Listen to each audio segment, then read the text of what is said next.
Eu quero convidar você a abrir sua Bíblia na segunda carta de Paulo aos Coríntios, no capítulo 10.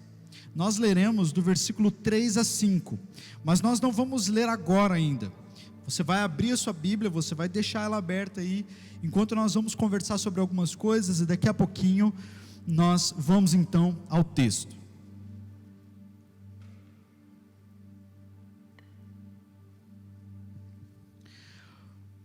O assunto que eu quero tratar com vocês essa manhã é de suma importância na vida de qualquer cristão.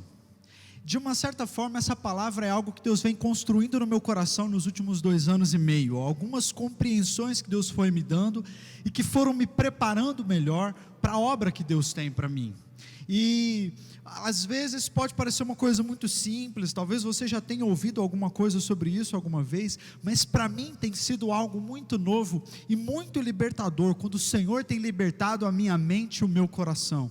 E a minha oração profética nessa noite é que o Senhor derrame sobre nós alegria sobre alegria, liberdade sobre liberdade, ousadia sobre ousadia, batismo sobre batismo, libertação sobre libertação, para que então a gente possa caminhar em direção ao propósito dele sem nenhum tipo de desvio, sem nenhum tipo de comprometimento com nenhuma outra coisa. Existe uma batalha acontecendo neste exato momento. É uma batalha invisível, é uma batalha que acontece 24 horas ao nosso redor, mas nós não conseguimos percebê-la.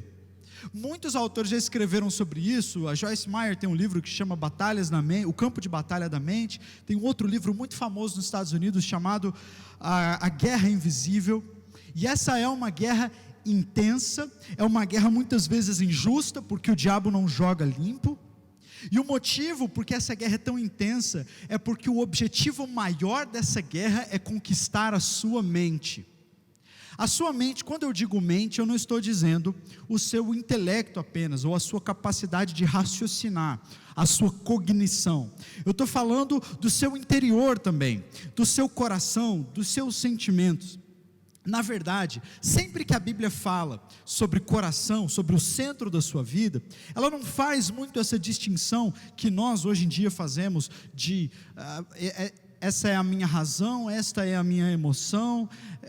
Não existe muito para a Bíblia esse tipo de separação, porque o nosso coração é um só. Quando a Bíblia diz, sirva ao Senhor ou adore ao Senhor de todo o seu coração, de toda a sua alma, de todo o seu entendimento, com toda a sua força, Ele não está dando áreas diferentes que precisam se sujeitar ao Senhor, Ele está dando sinônimos. Tudo em nós deve estar rendido a Deus. O nosso ser, o nosso coração, a nossa mente, as nossas emoções, tudo isso representa o centro do seu ser. E essa batalha deseja tomar esse centro de controle. Essa batalha que acontece 24 horas por dia, o objetivo dela é lançar mentiras, é comprometer a nossa mente, o nosso coração e as nossas emoções, para que a gente não alcance os propósitos de Deus. Aquilo que possuir a sua mente, possuirá você. Pode passar o slide. O que possuir a sua mente, possuirá você. Você pode repetir isso comigo? O que possuir a sua mente, possuirá você. Uma mentira, um levante, um engano, um sofisma, dentro da sua mente, compromete você por inteiro. Você pode comprar um computador. Você foi lá hoje e comprou um laptop, novo em folha. Ele está até com plástico. Tem gente que não gosta nem de tirar o plástico quando compra, né? Para deixar conservar, né, bonitinho, novinho, aquele cheiro de computador novo. E aí você abre o seu computador pela primeira vez, loga ele na internet, e aí você viu que você recebeu um e-mail. Esse e-mail está escrito assim: parabéns, você foi um dos 100 sorteados no Brasil a ganharem um iPhone 10, 0 bala, sem custo nenhum. A Apple sorteou você. Se você quer receber o seu telefone, clique no link que está abaixo. Você clica ou não clica? Aí você vai lá e, puxa vida, eu acho que eu ganhei um telefone novo. Eu já pensou, um computador novo e agora um telefone novo. Aí você vai lá e clica. e o seu computador foi infectado com vírus. A partir do momento que esse vírus entra no seu computador, não interessa se você acabou de comprá-lo, ele está infectado. O teclado funciona bem, a tela funciona bem, todos os componentes, eles estão zero bala, mas o computador não funciona mais direito, porque o sistema operacional, ele foi danificado, ele foi comprometido. É assim que acontece com a nossa mente. Nós somos jovens, nós temos força, nós temos vigor, temos sonhos, temos criatividade, mas meus irmãos, eu tenho visto muitas pessoas que por fora estão ótimas, mas por dentro, na sua mente, elas foram infectadas por um vírus. Isso é terrível, por isso que a Bíblia diz, pode passar esse slide também, diz assim, Provérbios 4:23, acima de tudo, guarde o seu coração, pois dele depende toda a sua vida. Acima de tudo, guarde o seu coração, pois dele depende toda a sua vida.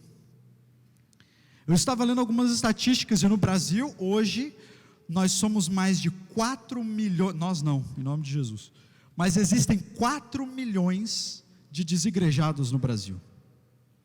Pessoas que já passaram por muitas igrejas, pessoas que já passaram por muitos movimentos, já receberam muitas palavras, talvez até como essa, mas por alguma razão, eles abriram aquele e-mail, eles receberam aquela mentira na mente, e alguma coisa foi drenando deles, a vida foi drenando a alegria, foi drenando a força, até o momento em que eles não conseguiam mais adorar a Deus, e então abandonaram a igreja. Eles perderam a batalha da mente. Essa batalha, gente, ela é muito séria, e ela acontece o tempo todo. Eu sou alvejado muitas vezes nessa batalha. O inimigo está atrás de você, está atrás de mim, está atrás de todos nós, mas nós devemos preservar o nosso coração sempre livre no Senhor Jesus, sempre cheio do Espírito Santo, sempre cheios da verdade de Deus sobre nós, porque essas verdades de Deus sobre nós, elas contribuem para que a gente alcance o alvo, para que a gente não fique pelo caminho. E isso acontece tantas vezes. Eu vejo muitas vezes jovens, mais fortes do que eu, mais jovens do que eu, mas com mais cabelo do que eu, não é tão difícil, mas sem coragem nenhuma. Eu já vi homens mais velhos do que eu, com 4 vezes a capacidade de liderança que eu tenho, com 300 mil vezes a experiência que eu tenho, se acovardarem, ficarem medrosos como um gatinho, porque eles perderam a batalha da mente. Jovens que tinham tudo para romper, mas ficaram pelo caminho. E quantas vezes nós olhamos para igrejas e ministérios e jovens que já foram cheios do Espírito Santo, e tudo que nós vemos são cadáveres. Você já viu um filme de guerra, quando acaba a batalha, e fica aquele campo cheio de pessoas mortas? Muitas vezes esse tem sido o cenário espiritual de muitas pessoas. Eu rejeito isso em nome de Jesus, não só sobre mim, mas sobre essa igreja e sobre a minha geração. Deus tem me dado o sonho de investir na minha geração, porque a minha igreja, esta igreja, não será um cemitério a céu aberto. Nós não veremos os nossos jovens serem engolidos pelas mentiras do diabo. Nós não aceitamos nada senão a liberdade. Para mim existem 2 caminhos a seguir, um é para frente e o outro é para cima. Nós não ficaremos pelo caminho, nós não perderemos a batalha na mente. Deus te trouxe aqui nessa noite para te dizer que Deus quer que você vá além. Você não vai ficar pelo caminho, você não vai ser um cadáver, você não vai servir de comida para pássaro, você vai conquistar o seu propósito. Aqui não, em nome de Jesus, aqui não. O meu coração é morada do Espírito Santo. Eu preciso conhecer sobre essa batalha. Eu preciso saber como vencê-la. Eu preciso saber como que ela é tão importante para mim. E o quanto que às vezes tão sorrateiramente nós somos enganados por ela. Pode passar o slide. Vamos ler o texto. 2 Coríntios capítulo 10, verso 3. Diz assim: pois embora vivamos como homens, não lutamos segundo os padrões humanos. Esse é o versículo, final do versículo 2, perdão, versículo 3. As armas com as quais lutamos não são humanas, ao contrário, são poderosas em Deus para destruir fortalezas. Destruímos argumentos e toda pretensão que se levanta contra o conhecimento de Deus, e levamos cativo todo pensamento para torná-lo obediente a Cristo. Vamos ler até aqui somente, versículo 3 ao versículo 5. Paulo, ele tem uma linguagem muito ilustrativa para nós, e eu quero explorar um pouquinho do que ele estava falando aqui. No versículo 3 ele diz: nós vivemos como homens, mas não lutamos segundo os padrões humanos. E essa é a realidade sobre qualquer filho de Deus. Nós somos homens, mas as nossas armas não são armas humanas. Os nossos inimigos não são inimigos humanos. Nós não lutamos contra a carne ou sangue. E as maneiras como nós lutamos também são diferentes das maneiras como as outras pessoas que não conhecem a Deus lutam. Mas que luta é essa? Ele diz: essas armas são poderosas em Deus para destruir fortalezas. Que tipo de fortaleza ele está falando? Que fortalezas são essas? Bom, quando a gente pensa no que pode ser uma fortaleza contra Deus, tem várias coisas que nos vêm à mente. Pode ser um pecado, pode ser uma fortaleza? Pode ser uma área da sua vida que não está completamente exposta à ação do Espírito Santo, isso se torna uma fortaleza? Também pode ser uma fortaleza. Uma luta, uma tentação do diabo, ou alguma coisa que tenta colocar você para baixo, isso pode ser uma fortaleza? Também pode ser, mas não é dessa fortaleza que o apóstolo Paulo está falando. Ele explica qual é essa fortaleza depois. Ele diz, versículo 5: destruímos argumentos. Ele fala, nós destruímos fortalezas, e depois ele diz, que fortalezas são essas? São argumentos, e toda pretensão que se levanta contra o conhecimento de Deus, e levamos cativo todo pensamento para levá-lo obediente a Cristo. Ele está falando de pensamentos, ele está falando de argumentos, está falando de ideias que se tornam fortalezas, ideias mentirosas, sentimentos mentirosos. Preste bastante atenção nisso, eu quero ser o mais claro possível. Ideias mentirosas, sentimentos mentirosos, disposições erradas, que então vão se tornando fortalezas dentro de nós. E Paulo estava dizendo aos coríntios: eu estou aqui, e as minhas armas são poderosas em Deus para destruir essas fortalezas e esses argumentos errados que estão no meio de vocês. Que argumentos errados havia entre os coríntios? Os coríntios eram uma comunidade que foi pastoreada de perto pelo apóstolo Paulo, mas era uma das igrejas mais difíceis, que mais dava problemas para o apóstolo Paulo. Uma das características da igreja dos coríntios era que ela era uma igreja muito facciosa, cheia de grupinhos, sabe? Cheia de panelinhas. E aí um grupinho falava assim: não, o apóstolo Paulo que é meu líder, eu só respondo a ele, eu não gosto daquele outro grupinho. E o outro grupinho falava assim: não, o meu pastor é o pastor Pedro, é o apóstolo Pedro, e eu só respondo ao apóstolo Pedro, não me relaciono com esses discípulos do apóstolo Paulo. E tinham outros que falavam: não, nós somos de Apolo. Então tinha o grupinho de Apolo, o grupinho de Pedro, o grupinho de Paulo, e tinha o grupinho de Cristo, que se achava tão crente, tão maravilhoso, que eles não se submetiam a homem nenhum e queriam ser, não, só eu e Jesus. Não sei se você já viu esse tipo de crente, que não quer responder para ninguém. Não, é Jesus que é meu líder, né? Então tinham esses grupinhos, e aí começou um falatório sobre o apóstolo Paulo entre os coríntios, e eles criticavam o apóstolo Paulo, que era o pai espiritual deles. Eles falavam coisas do tipo: o apóstolo Paulo, quando ele escreve bem pra caramba, e ele é todo assim e tal, quando ele escreve, mas quando ele chega, ele é fraco de presença. E criticavam o apóstolo Paulo, falavam que o apóstolo Paulo não era apóstolo, não queriam participar do sustento do apóstolo Paulo, tinham várias ideias mentirosas sobre ele, no meio daquela igreja, e é sobre essas ideias que o apóstolo Paulo está falando. Ele está dizendo, se você ler o capítulo todo, você vai ver que ele está meio que disciplinando a igreja, dizendo: olha, estão falando coisas aí sobre mim, tem um falatório aí sobre mim, mas este falatório é mentiroso, e ele está se tornando uma fortaleza, preste atenção, contra o conhecimento de Deus. Quando eu estava lendo esse texto, eu cheguei nessa parte, os argumentos e as fortalezas que se levantam contra o conhecimento de Deus, eu não entendi num primeiro momento, porque eu falei assim, essas ideias são erradas sobre o apóstolo Paulo, mas por que Paulo falou que elas se opõem contra o conhecimento de Deus? Eu até pensei, será que Paulo estava se achando assim, né? Tipo assim, você fala isso de mim, então agora, né, você não vai conhecer a Deus porque você não gosta de mim? Não era isso. Deus depois foi me dando entendimento espiritual, e Deus me mostrou o seguinte: Ele não tem parte com mentira nenhuma. Deus não tem parte com mentira. Seja mentira sobre você mesmo, seja uma mentira sobre os outros, ou seja uma mentira sobre Deus. Toda vez que você constrói a sua vida com base num sentimento errado, num pensamento errado, num raciocínio errado, isso se opõe contra o conhecimento de você com o Pai. Você não consegue se relacionar com Deus. Você não rompe na sua vida espiritual se ela for sempre baseada em mentiras. Então isso quer dizer que aqueles coríntios, eles não iam conseguir romper em Deus por causa da mentira que eles aceitaram sobre o líder deles.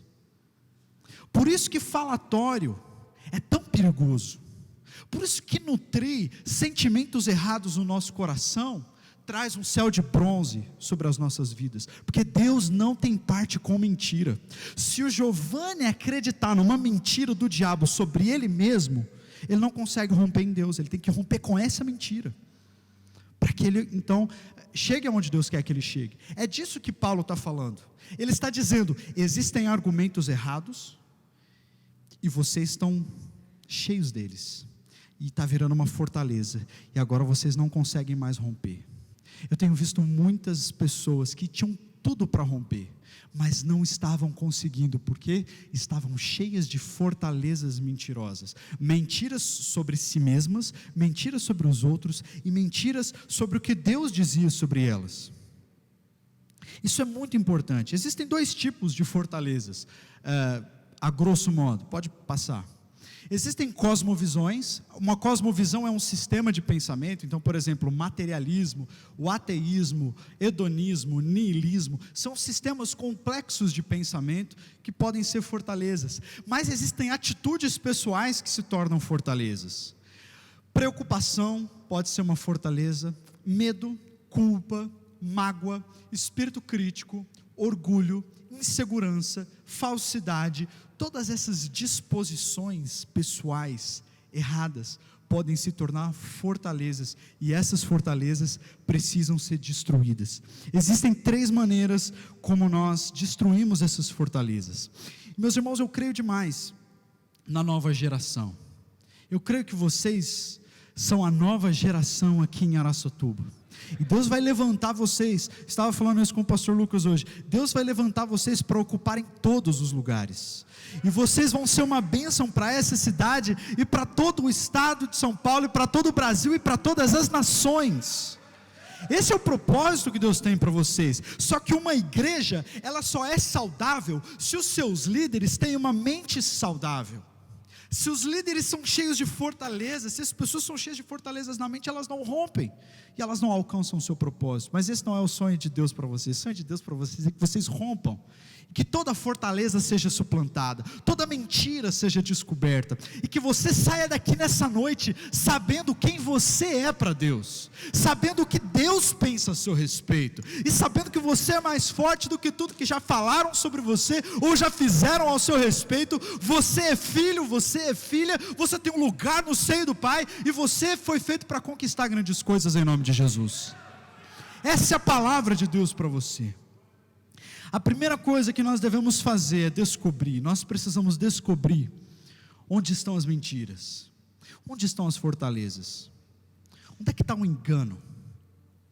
Quando eu comecei a pensar sobre isso, eu cheguei num texto que está em Isaías, capítulo 58, e ele está aí, 59, e ele está aí no telão. Esse texto é um texto do profeta Isaías. Ele está falando com o povo estava no cativeiro babilônico nessa época, e Isaías estava dizendo: sabe por que você não está rompendo? Sabe por que você está fazendo tudo certo? Mas vocês estão fazendo tudo certo, mas não tem nada acontecendo? É porque vocês apoiam-se em argumentos vazios e falam mentiras. Percebe como que é sempre primeiro um argumento, é uma ideia e ela vem para a ação? Argumentos vazios e aí vem para a boca, você fala mentira. Vocês concebem maldade na mente e geram iniquidade, chocam ovos de cobra e tecem teias de aranha no próprio coração. É forte, é muito forte. Isaías, se você ler o capítulo 58, capítulo 57, você vai perceber que o pessoal, o povo de Deus aqui, o povo israelita, estava fazendo tudo direitinho. Quem olhasse de fora ia falar: uau, esses caras são crentes mesmos. Mas eles estavam no cativeiro, e a bênção de Deus não vinha. O próprio Deus diz: eu escondi o meu rosto de vocês, porque exteriormente vocês parecem que vocês são muito livres, mas dentro do coração de vocês existe um ninho de cobra sendo nutrido, mentiras sendo nutridas, e esses ovos vocês vão chocando, até que eles se quebram e se tornam um ninho de serpente, um ninho de aranhas, o coração do povo de Deus. Perceba que ele está falando para o povo de Deus. O que aparece do lado de fora é apenas o fruto da raiz que está dentro. Às vezes é muito perceber o que está errado na nossa mente, no nosso coração. Sabe por quê? Porque a nossa mente, ela não é só limitada. Nossa mente é limitada, a gente não consegue compreender Deus na sua completude, porque Deus é ilimitado e a nossa mente é limitada, então uma coisa não encaixa na outra. Mas não é só isso, a nossa mente ela também caída, ela é tocada pelo pecado. Por isso muitas vezes chegam pensamentos na nossa mente que não vieram de Deus, vieram da nossa própria carne, vieram do inferno. Só que como foi você que pensou, você guarda esse pensamento, você guarda essa impressão, achando que falou assim: não, só uma coisa que eu pensei, é uma ideia que veio, um sentimento que veio, e você às vezes não consegue discernir quando o diabo está colocando uma seta no seu coração, e isso precisa acabar. Chocar ovos de serpente é uma expressão bíblica, e relaciona-se com o andar em santidade diante de Deus. O profeta Isaías, ele descobriu aquela causa secreta do colapso espiritual do povo de Deus. E ele foi instruído então a expor esses pecados, daqueles que estavam buscando todos os dias. Olha, por exemplo, capítulo 58 de Isaías, versículo 2 diz assim: pois dia a dia me procuram, parecem desejosos de conhecer os meus caminhos, como se fossem uma nação que faz o que é direito, que não abandonou os mandamentos do seu Deus. Pedem-me decisões justas e parecem desejosos que Deus se aproxime deles. Parecem. E eles dizem: por que jejuamos e o Senhor não vê? Por que nós nos humilhamos e o Senhor não repara? Quem olha para esse povo aqui, jejuando todo dia, e clamando todo dia, e vindo a todos os cultos, e levantando as mãos, e cantando as letras de cor, quem olhasse para eles do lado de fora, ia falar assim: esse pessoal está buscando a Deus. Mas Deus sabia o que se passava por detrás. Deus sabia que no coração era um ninho de cobras, haviam pensamentos errados, pecaminosos sendo nutridos, as orações deles não eram aprovadas, e o jejum deles era em vão. Eles chegaram à conclusão que todo o seu sacrifício, toda a oração, a busca de Deus não estava sendo compensada, porque Deus escondia o seu rosto. Devia haver um bom motivo para a ira de Deus. Eles estavam tendo êxito em todas as ações, eles estavam rompendo em tudo, até exteriormente eles estavam ganhando muito dinheiro, eles estavam se tornando muito prósperos lá na terra da Babilônia. Eles diziam: queremos ouvir a Deus. Eles pareciam tão obedientes, tão religiosos, mas no coração deles eles estavam divididos. Eles amavam a Deus apenas da boca para fora. Queridos, essa é uma palavra que ela tem sido tão decisiva para mim. Eu tive o privilégio de ministrá-la aos meus líderes, e nós temos passado por um momento de expor algumas coisas à presença de Deus e sermos livres como nunca. E quando Deus foi amadurecendo essa palavra no meu coração, e eu tive esse privilégio de compartilhar com eles, eu vi, gente, literalmente pessoas que estavam há anos na igreja, estavam estagnados, eles não estavam conseguindo romper, porque haviam guardado uma palavra negativa que alguém tinha falado contra eles lá atrás. E aí nutriram aquela palavra, se sentiram magoados, se sentiram feridos, e era um ovo de cobra. E a pessoa foi chocando, até que ela não conseguia mais vir à igreja. Eu fico tão irado com isso, meus irmãos. Eu fico tão irado como que o diabo pode lançar um engano e roubar o propósito de uma pessoa. E eu não aceito isso sobre nós, eu não aceito isso sobre você. Que o teu coração jamais seja um ninho de cobra, que no teu coração exista liberdade e a luz de Deus, para que você seja livre para correr, para pular, para pregar o evangelho, para falar a verdade, para abraçar as pessoas, para ser verdadeiro, para ser santo em todas as coisas, santo no seu olhar, santo nos seus pensamentos, santo nas suas ações, santo em tudo. Ame a palavra de Deus, não fique comprometido com laços, com aquilo que não tem nada a ver com você.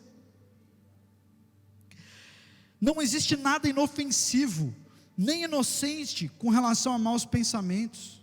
Se eles não forem abatidos no momento em que eles aparecem, eles podem envenenar a alma. Enquanto eu estava pensando sobre isso, eu pensei, qual seria um bom exemplo para a galera entender? E aí eu lembrei de um seriado, que é esse seriado cuja letra está no telão, seriado do Netflix, que é baseado nos anos 80, que chama Stranger Things. Não sei quem aqui já assistiu, mas passou uma cena e eu falei, cara, isso, pode passar. Tem um menino no seriado, o nome dele é Dustin, é esse menino aí. E um dia, quem aqui já assistiu essa série? Tem alguém que já assistiu? Bastante gente. E esse menino, ele está voltando para casa um dia, e aí, você vai lembrar dessa cena, e ele está chegando em casa e ele ouve um barulho assim, umas latas de lixo, do lado de fora da casa dele, e ele vai ver o que é, e ele vê que é tipo um lagartinho assim, pequenininho, ele dá até um nome carinhoso, chama de Dart, e ele pega o Dart, e ele não sabe o que é, não sabe se é um sapo, se é um, sei lá o que, alguma espécie desconhecida, ele é até bastante curioso, e ele começa a ficar amigo, começa a dar comidinha para o Dart, e o bichinho vai crescendo, rapidamente, assustadoramente, até que você sabe, ele vai se transformar no Demogorgon. E quando eu estava falando sobre isso lá na igreja, e eu mostrei essa foto, tinha umas senhoras mais velhas lá na igreja, que não sabem nada do seriado, elas, ai meu Deus, tem misericórdia, está repreendido, é o diabo, o pastor está mostrando foto do diabo, não, é do seriado lá, mas aí o que eu fiz, para não escandalizar as pessoas, eu coloquei logo um outro slide, pode passar, para, não assim, desestruturar as pessoas, para elas ficarem assim, menos chocadas. Mas o que acontece, meus irmãos, é isso que aconteceu com o Dart e com o Dustin. Ele pega aquele bichinho e ele vai alimentando, e ele acha que é inofensivo. De repente, aquilo tem o poder e a força de engoli-lo, a ele e a toda a cidade, destruir a cidade. Eu quero falar sobre alguns ovos de cobra que constantemente o diabo tenta colocar no nosso coração, para que a gente choque. Em primeiro lugar, existem os pensamentos de crítica. Quando alguém interpreta mal, e diz coisas ruins ao seu respeito, você permite que esses pensamentos de crítica entrem no seu coração? Se você fizer isso, você está nutrindo, está chocando ovos de cobra.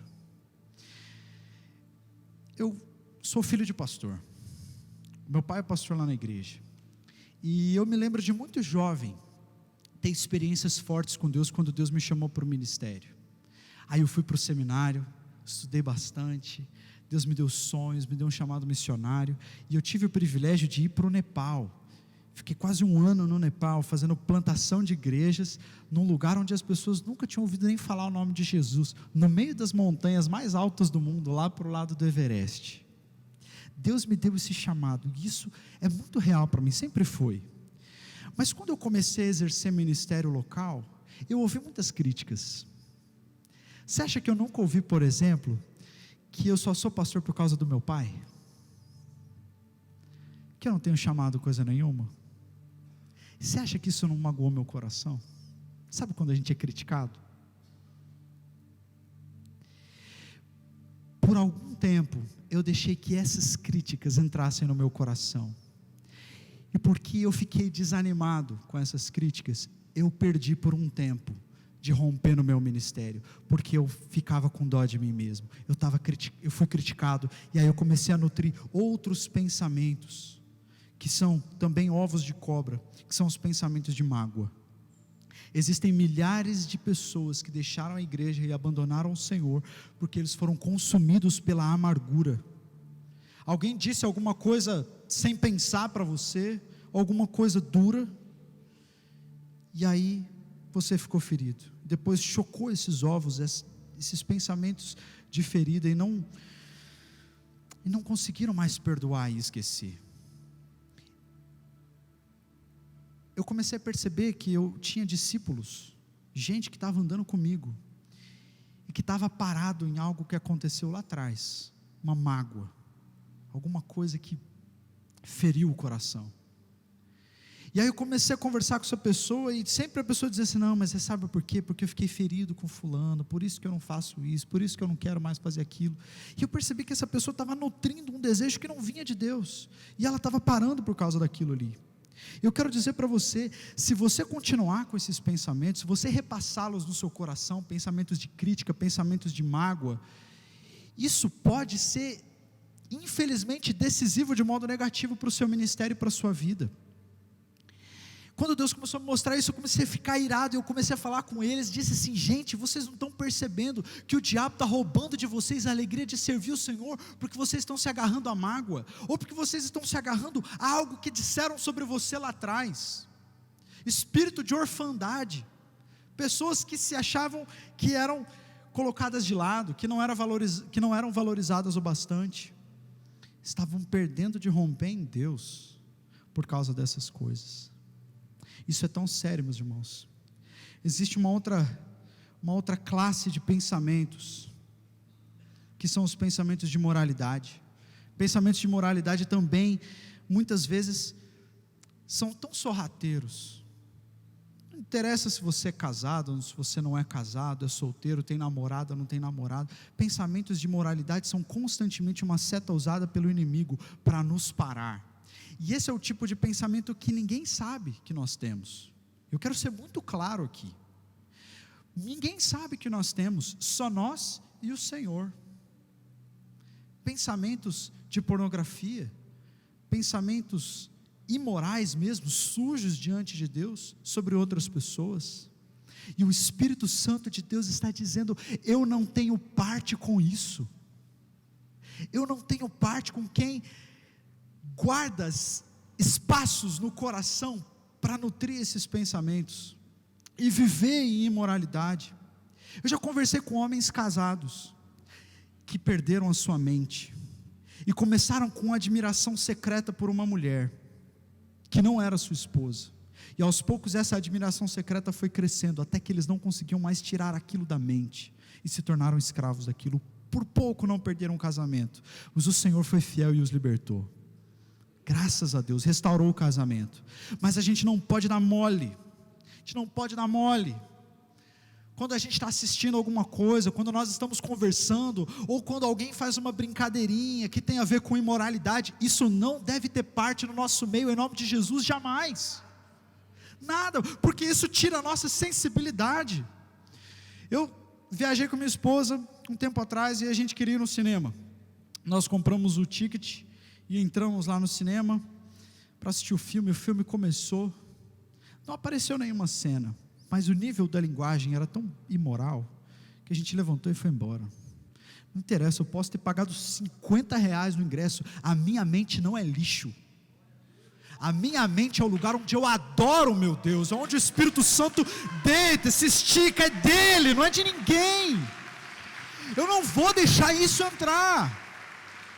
eu não vou deixar a crítica entrar, eu não vou deixar a mágoa entrar, eu não vou deixar nada disso entrar, porque a minha mente é o espaço do meu Deus.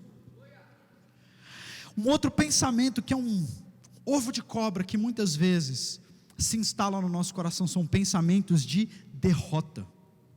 Pensamentos de derrota.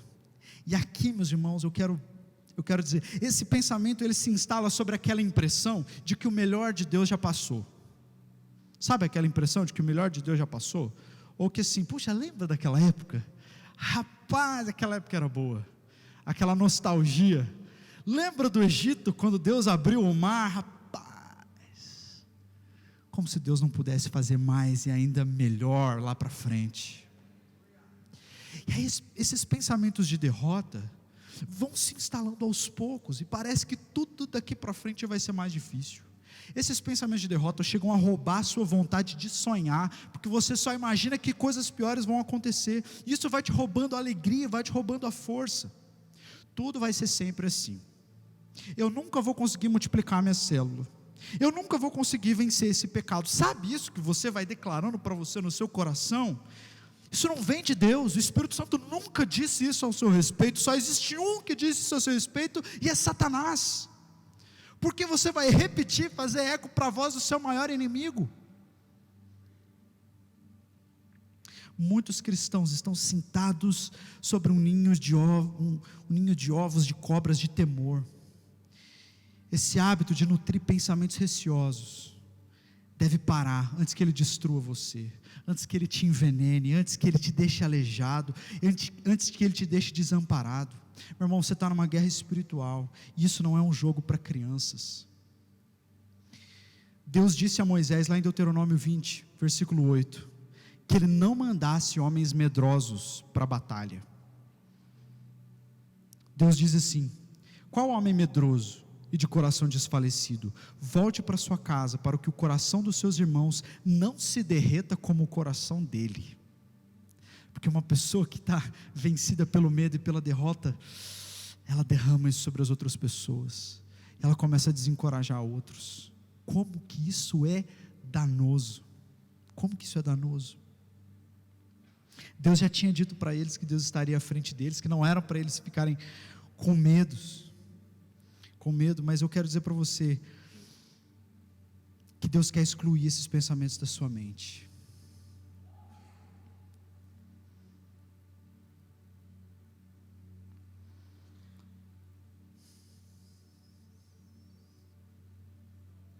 Se você soubesse o que o Espírito Santo pode fazer com alguém que é completamente dele,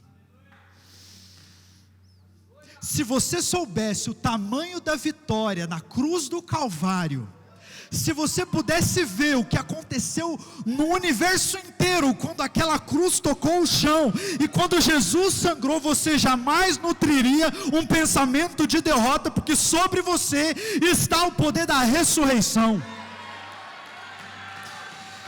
Meu Deus!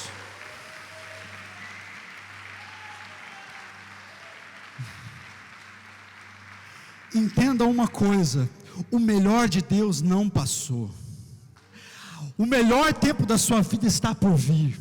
Você tem dois destinos, um é para frente, o outro é para cima. Você não vai retroceder em nome de Jesus, porque sobre você está o Espírito Santo do Deus Todo-Poderoso. Aí você pode dizer: cara, mas a minha vida está um caos. Lê Gênesis capítulo 1, versículo 1, quando Deus entra no meio do caos, e no meio do caos Ele cria um paraíso. Você pode falar assim: cara, mas você não conhece a minha história, eu estou tão escravizado por tantas coisas que aconteceram, pecados eu acho que eu nunca vou romper, eu acho que eu não consigo, fulano me criticou, fulano me magoou, eu não vou conseguir. Meu irmão, eu repreendo essa palavra em nome de Jesus sobre você. Você tem o Espírito Santo de Deus, meu Pai. Cara, você consegue conceber o tamanho da vitória da cruz? Eu posso cantar com todas as letras aquilo que a gente cantou agora há pouco, porque Ele vive. Eu posso crer no amanhã, porque Ele vive, não há temor.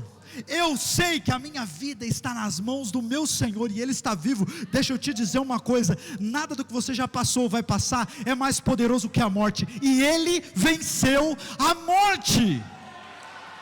Nós vivemos no poder da ressurreição. Eu tenho o Espírito Santo que quando eu acordo, eu digo: Senhor Jesus, obrigado por esse dia, Espírito Santo, seja bem-vindo. E Ele me diz: filho, você vai conquistar, você vai romper. Me diga, que batalha não pode ser vencida pelo Espírito Santo de Deus? Que tipo de falta de visão? Nada disso pode conter o Espírito Santo. Nada disso pode conter o Espírito Santo. E nós precisamos ser cheios do Espírito Santo. Mas para ser cheio do Espírito Santo, nós precisamos arrancar as fortalezas. Precisamos arrancar as fortalezas. Precisamos começar a mudar a nossa mente. Esse é o segundo passo. Quando a gente identifica se existe mágoa, se existe rancor, se existe crítica, se existe pensamento de derrota, nós rejeitamos prontamente, nós destruímos isso. E levamos o pensamento cativo à obediência de Cristo. Presta atenção: levar o pensamento cativo é fazê-lo seu escravo.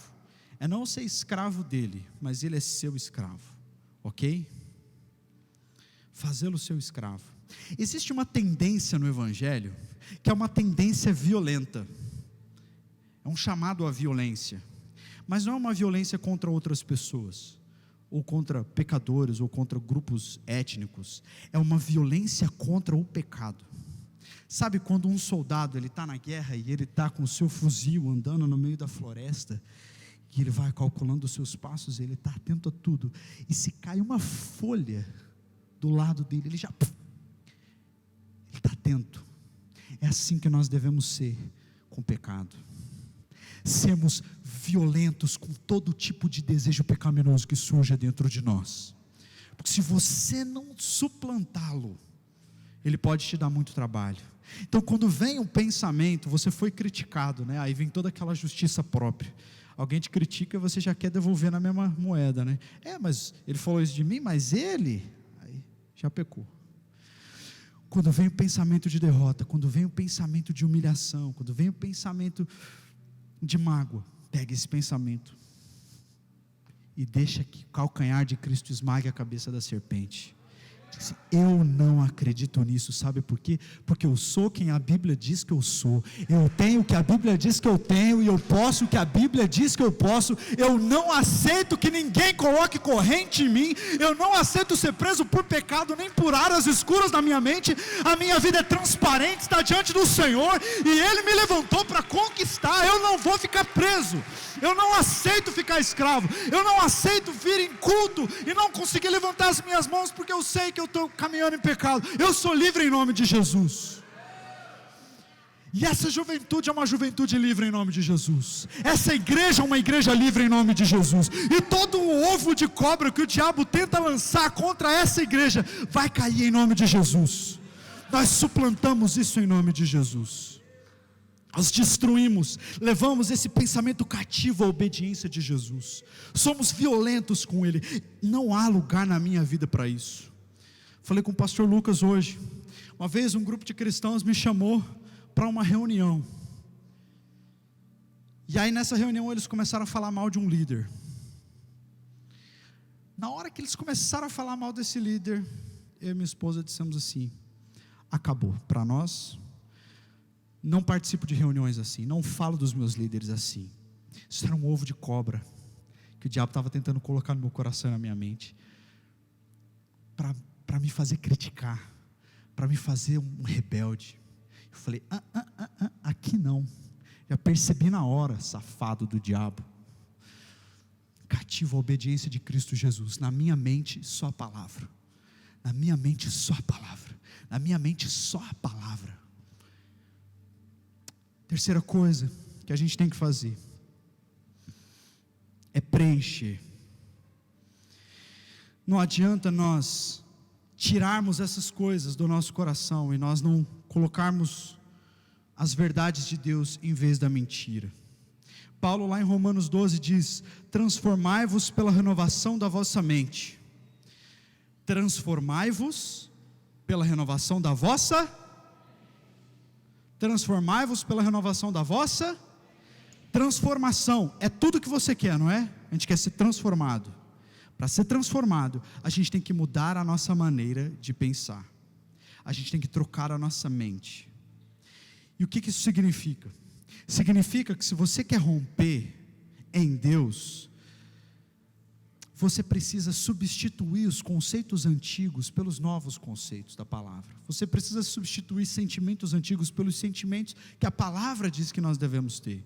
De perdão, de humilhação, de humildade, de adoração. A nossa mente tem que estar cheia dessas coisas. A Bíblia diz lá em Efésios capítulo 5, que uma das maneiras da gente ser cheio do Espírito Santo é a gente falar uns com os outros com salmos. É que as nossas conversas mudem, os nossos tópicos de conversa sejam diferentes. A gente transforma a nossa vida quando a gente renova a nossa mente. E nesse sentido, é muito importante a gente deixar isso claro. Porque tem gente que quer romper, aí muda de igreja, mas continua orgulhoso. Aí muda de rede, mas continua soberbo. Aí muda de cidade, muda de roupa, muda tudo, mas não muda a mente.